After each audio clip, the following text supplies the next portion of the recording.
Hello everyone, welcome to SM educational society. ये complex number का part 6 video जिसमें हम लोग प्रॉपर्टीज़ के ऊपर डिस्कस करेंगे। ठीक है, इसमें कॉम्प्लेक्स नंबर, आर्गुमेंट, मॉडुलस है ना, और उसके कंजुगेट से रिलेटेड जितने भी प्रॉपर्टीज़ हैं आपस में, उनके ऊपर डिस्कशन करने वाले हैं आज के वीडियो में। तो यह प्रॉपर्टी ऑलरेडी लिख दिए हैं ताकि टाइम बचे हमारा। डायरेक्ट है कि यदि हम किसी भी कॉम्प्लेक्स नंबर का मॉडुलस उसका कॉन्जुगेट लें और उसका कॉन्जुगेट फिर ले लें तो ये किसके इक्वल होता है? उस कॉम्प्लेक्स नंबर के इक्वल ही हो जाएगा। ठीक है, ये मान लो जेड हमारा जो है एक्स प्लस आयोटा वाई है, या कुछ भी हम एज्यूम कर सकते हैं, या फिर ए प्लस आयोटा भी। ये हमारे ऊपर डिपेंड करता है कि हम उसको क्या एज्यूम कर रहे हैं।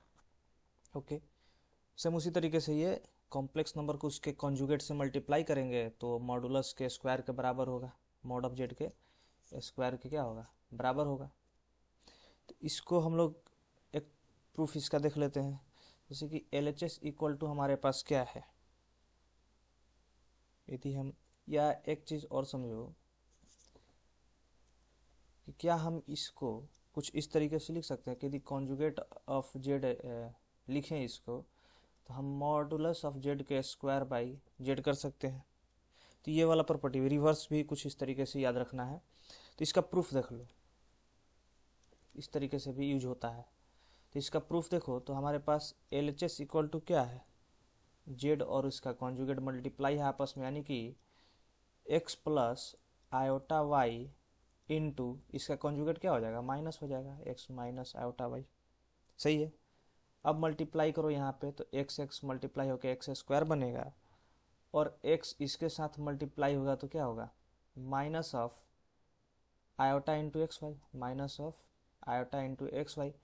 सेम कंडीशन इसके साथ plus of iota into X Y, और इसके साथ ये क्या हो जाएगा, minus minus iota into Y का स्क्वायर। इस तरीके से होगा।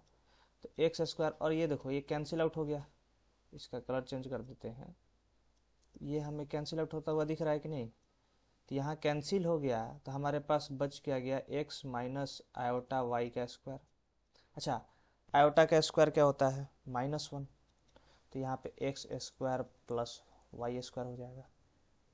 तो X square plus Y square क्या हो गया है, ये मॉडुलस ऑफ जेड का स्क्वायर उठ गया, क्योंकि मॉड ऑफ जेड, यदि हमारे पास कोई कॉम्प्लेक्स नंबर है, ठीक है, यदि हमारे पास कोई सीधा सा कॉम्प्लेक्स नंबर है एक, हम जिसको x प्लस आयोटा वाई बोलते हैं, यदि इसके मॉडुलस की बात करेंगे तो ये होता है X square plus Y square under root में। तो इसका स्क्वायर जब करेंगे हम तो क्या होगा, x square plus Y square. तो यही क्या आया, यही तो हम यहाँ लिखे हुए हैं, यही चीज़। ठीक है, तो इस तरीके से ये आपस में सब रिलेटेड है, तुम्हें याद कर लेना है, बाकी सब तुम प्रूफ कर सकते हो। इसी तरीके से थर्ड वाला है कि आर्गूमेंट है, यदि किसी भी कॉम्प्लेक्स नंबर के कॉन्जुगेट का आर्गूमेंट लें तो निगेटिव के minus of argument of Z के इक्वल होगा। उस तरीके से यदि दो कॉम्प्लेक्स नंबर को उसके कॉन्जुगेट के साथ ऐड करेंगे तो 2 times real part of Z होगा, सब्सट्रैक्ट करेंगे तो 2 times imaginary part of Z होगा, 2 इंटू आयोटा, ठीक है, इंटू इमेजनरी पार्ट ऑफ। तो इस तरीके से अपना याद कर लेना है इसको। और एक होमवर्क है तुम्हारे लिए कि ये प्रूफ करना है। एक प्रूफ हम बता दिए, सिंपल क्या करना है, हमें कॉम्प्लेक्स नंबर एज्यूम कर लेना है कि x प्लस आयोटा वाई है। ठीक है, एज्यूम करके चलना है तो ऑटोमेटिक हम क्या कर लेंगे, फाइनल आंसर तक पहुंच जाएंगे। ठीक, चलिए, और कुछ प्रॉपर्टी हमारे पास जैसे इस तरीके से कि modulus of Z under under modulus के अंडर में है जेड की पावर एन, तो जेड की पहले मॉडुलस निकाल लो उसके बाद पावर एन कर दो, बात बराबर है। या तुम किसी भी कॉम्प्लेक्स नंबर के पावर निकाल करके मॉडुलस निकालो, या फिर उसका मॉडुलस निकाल कर तब उसके ऊपर पावर लगाओ, क्या है, बात बराबर है। उसी तरीके से आर्गूमेंट वाला है कि जेड के पावर एन है, तो ये एन आ जाता है आगे, और आर्गूमेंट ऑफ जेड है, ये प्लस माइनस ताकि हम इसलिए लगाते हैं, ये प्रिंसिपल आर्गूमेंट के हम आसपास रहे। ठीक है, प्रिंसिपल आर्गूमेंट के लिए हम ये लगाते हैं। ठीक है, ये देखो यहाँ पे सब मल्टीप्लिकेशन में है तो अलग अलग में हो जाएगा। सेम उसी तरीके से यदि ये आर्गूमेंट वाला केस होता है मल्टीप्लाई में तो सारे प्लस हो जाएंगे। समझ में आ रहा है। फिर यहाँ समझ में आया कि इसलिए लगाया था कि प्रिंसिपल वैल्यू के आसपास रहे हैं हम। ठीक है, इस तरीके से डिवीजन में है तो सेपरेटली हम मॉडुलस निकाल के डिवाइड कर सकते हैं। हाँ, ये ध्यान में रखना है कि Z2 हमारा क्या हो, मॉडुलस ऑफ Z2 जीरो ना आए, क्योंकि ये जीरो आ गया तो नॉट डिफाइन हो जाएगा। ठीक है, एक लास्ट है, ये आर्गूमेंट यदि रहा तो माइनस हो जाएगा। तो इस तरीके से अपना देख लेना है, याद कर लेना है ना। अब हम चलते हैं क्वेश्चन की तरफ। ठीक है, क्वेश्चन है यहाँ पे हमारे पास, इस क्वेश्चन को देखते हैं। यहाँ क्वेश्चन में क्या बोल रहा है, क्वेश्चन में बोल रहा है कि इफ जेड, यानी कि हमें कॉम्प्लेक्स नंबर दे रखा है, then find modulus and principal argument. Modulus और प्रिंसिपल आर्गूमेंट हमें फाइंड करना है। तो हमें जेड दे रखा है, पहले से हमें जेड दे रखा है √3 माइनस आयोटा। तो हमें पता है कि जब कभी भी हमें मॉडुलस निकालना होता है तो अंडर रूट में यदि हमारे पास x प्लस आयोटा वाई होता है, तो इस केस में मॉडुलस ऑफ जेड क्या होता है, अंडर रूट में x² प्लस वाई स्क्वायर। तो x क्या है, रियल पार्ट, तो रियल पार्ट यहाँ 3 है, √3 है, तो √3 का स्क्वायर प्लस यहाँ पे इमेजनरी पार्ट क्या है, आयोटा के साथ जो मल्टीप्लाई वही y है, तो यहाँ आयोटा के साथ क्या मल्टीप्लाई है, थोड़े से मॉडिफाइड फॉर्म में लिखे हैं, तो यहाँ बोल सकते हैं √3 प्लस आयोटा इंटू -1, सेम चीज़ है, तो यहाँ -1 का स्क्वायर, सही है। तो अंडर रूट में क्या हो जाएगा, √3 का स्क्वायर 3 प्लस 1, -1 का square plus 1, under root 4 that is equal to 2। तो यहाँ पे मॉडुलस तो हम निकाल दिए, क्या आ गया 2। हमसे क्या पूछ रहा है, find the modulus and principal argument of this. Principal argument किसका निकालना है, जेड का पावर 65, जेड के पावर 65 का। अच्छा, यदि हम यहाँ इसका, यदि जेड की पावर 65 निकालने की बात करें, मॉडुलस और प्रिंसिपल आर्गूमेंट निकालना है किसका, इस चीज़ का, तो हम तो जेड निकाल दिए, फिर इसका मॉडुलस निकाल लें जेड की पावर 65 का, तो ये किसके इक्वल हो जाएगा, जेड के मॉडुलस के पावर में 65। तो जेड कितना आया है, मॉडुलस ऑफ जेड 2 का पावर 65। जो वैल्यू है अपना देख लेना है, सही है। तो ये हमारा हो गया एक पहला। दूसरा सोल्यूशन यदि हम देखें, दूसरा सोल्यूशन यदि हम देखें,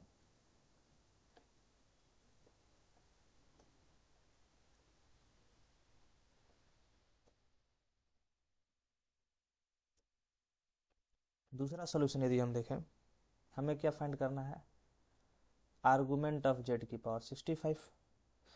तो ये क्या होता है, 65 बाहर निकल के आ जाएगा, इनटू में हो जाएगा argument of Z plus minus 2n पाई, सही है।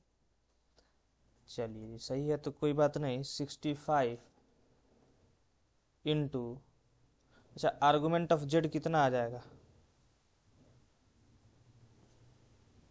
आर्गूमेंट, यहाँ पे आर्गूमेंट देखो तो जैसे हमारा जेड क्या दे रखा है क्वेश्चन में, √3 माइनस आयोटा, तो z equal to √3 minus iota है, तो tan थीटा इक्वल टू क्या हो जाएगा, tan थीटा इक्वल टू क्या लिखते हैं इसको, x प्लस आयोटा होता है तो y/x दैट इज -1/√3। ठीक है, यानी कि 30 डिग्री, यानी कि -π/6 हो जाएगा, यानी tan थीटा, यानी कि आर्गूमेंट हमारा क्या आ जाएगा, -π/6।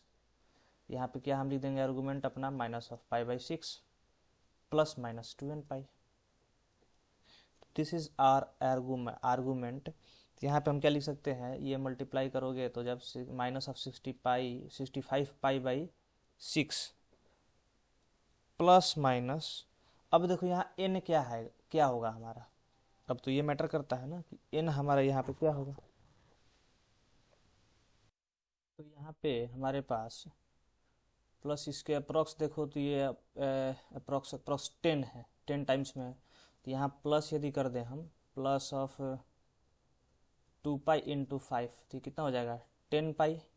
तो अब यहाँ पे करें तो -60π 5π/6 प्लस ऑफ 10π, यहाँ से यदि हम π/6 कॉमन लें, π/6 कॉमन लेंगे तो हमारे पास पता है क्या आ जाएगा, -65 और +60, ये हो जाएगा π/6 इंटू में -5, तो यहाँ -5π/6। तो ये हमारा क्या हो गया,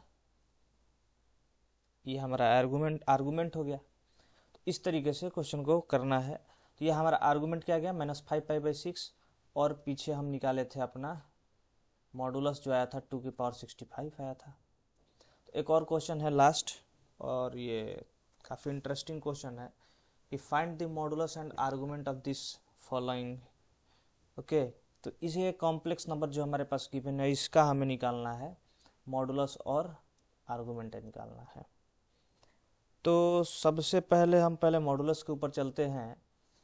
तो मॉडुलस के ऊपर चलने से पहले देखो यहाँ काफ़ी लेंदी हमें दिख रहा है, तो इसको हैंडल करने के लिए हमें क्या करना पड़ेगा, कुछ अजम्पशन लाना पड़ेगा हमारे पास। तो हम क्या करते हैं, Z1 इक्वल टू मान लेते हैं -1 प्लस आयोटा, ठीक है, और Z2 इक्वल टू हम मान लेते हैं √3 + 1 प्लस ऑफ आयोटा इंटू √3 - 1। अब इसको एज्यूम किए हैं, ये क्या किए हैं, हम एज्यूम किए हैं। एज्यूम करने के बाद जो हमारा ये कॉम्प्लेक्स नंबर है अब कुछ इस तरीके से दिखेगा कि ये दिखेगा Z1,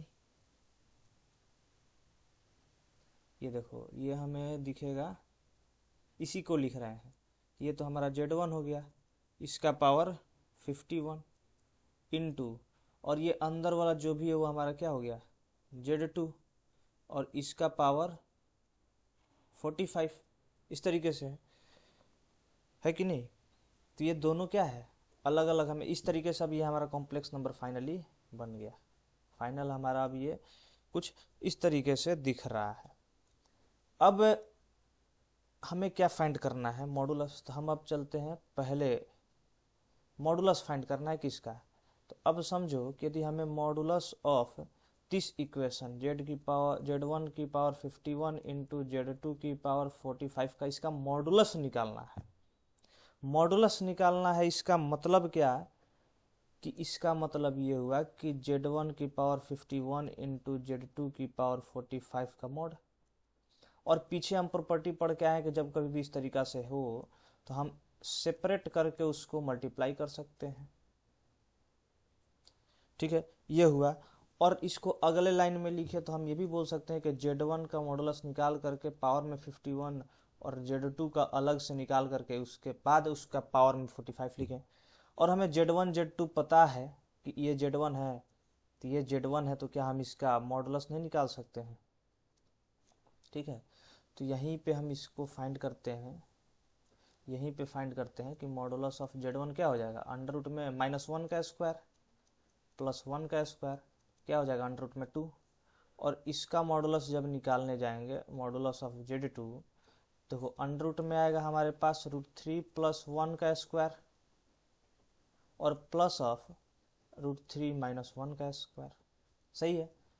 तो जब इतना आया तो इसको सॉल्व करेंगे तो a² तो 3 + 1 + 2√3, इधर भी आएगा 3 + 1 माइनस में 2√3 आएगा।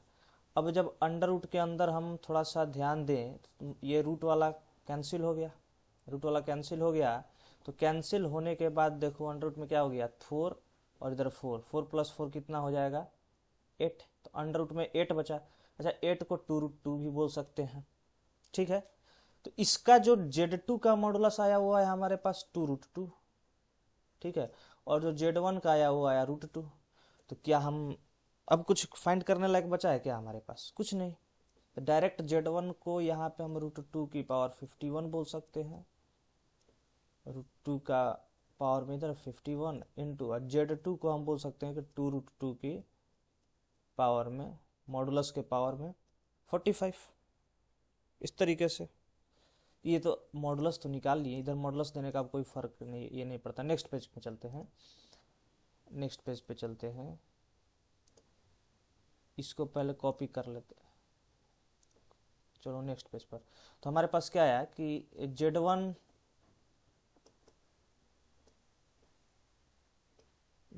का जो है √2 आया, एक मिनट, जो हमारे पास Z1 का वैल्यू आया √2 आया, और Z2 जो हमारे पास आया वो 2√2 आया। क्या Z2 नहीं, मॉडुलस ऑफ Z1 और मॉडुलस ऑफ Z2 आया।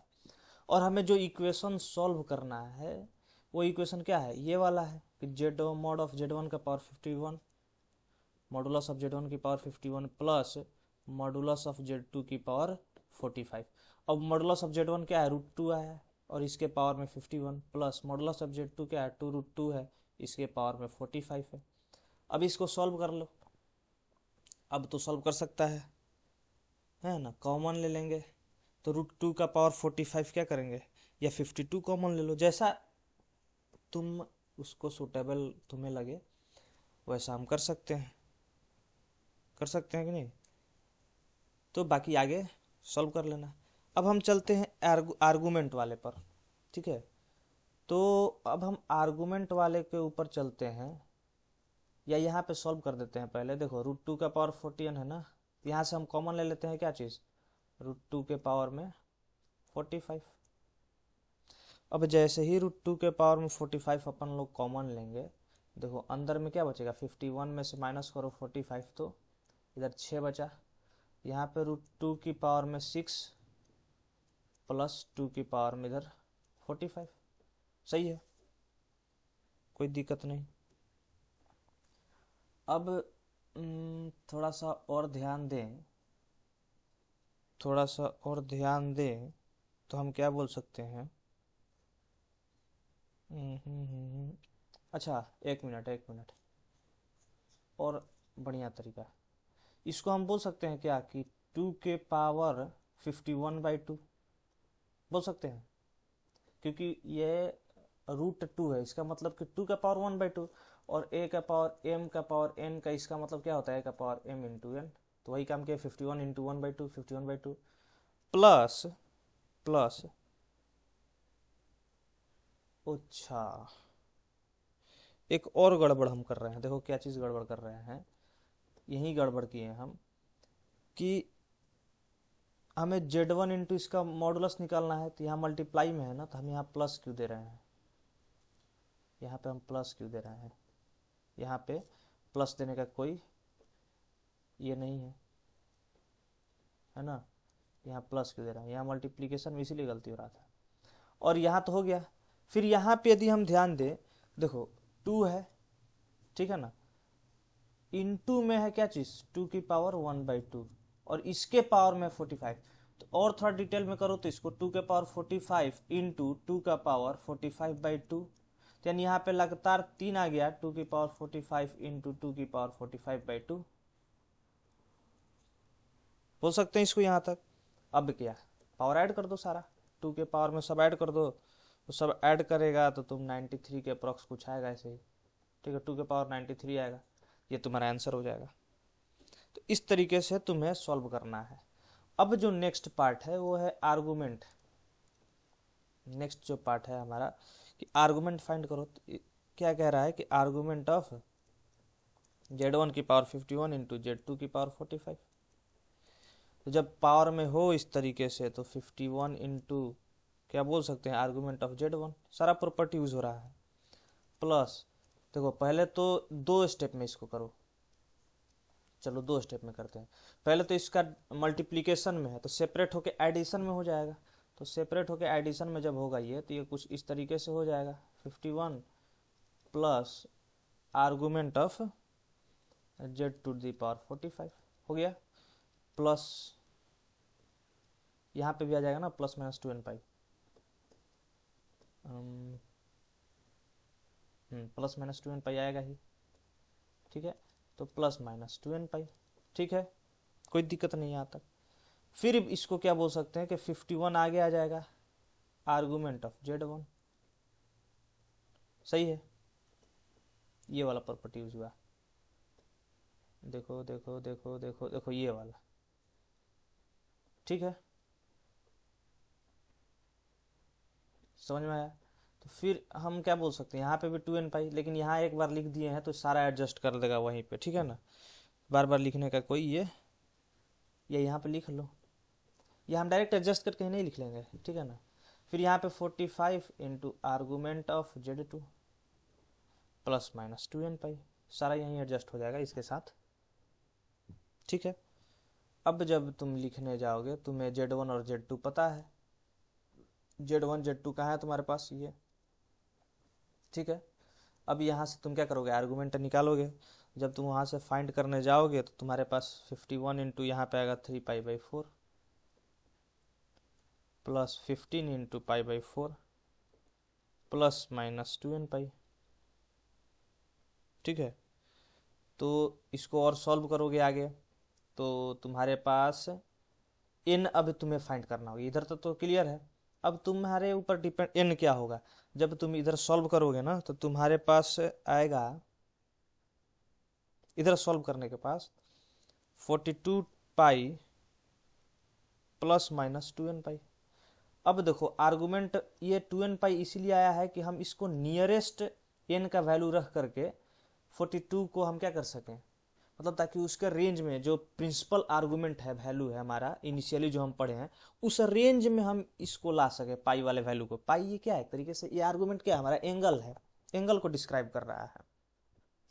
तो ये एंगल को डिस्क्राइब कर रहा है तो हम जनरली क्या कोशिश करते हैं कि जो हमारा एंगल हो वो प्रिंसिपल वैल्यू के बीच में लाई करे। जो उसका प्रिंसिपल वैल्यू है, जैसे कि साइन थीटा का होता है कि 0 से पाई है, ठीक है, -π से पाई के बीच में लाई करे, और उसका -1 से 1 के बीच में रेंज होता है, और उसका थीटा क्या होता है कि वो -π से पाई के बीच में लाई करे।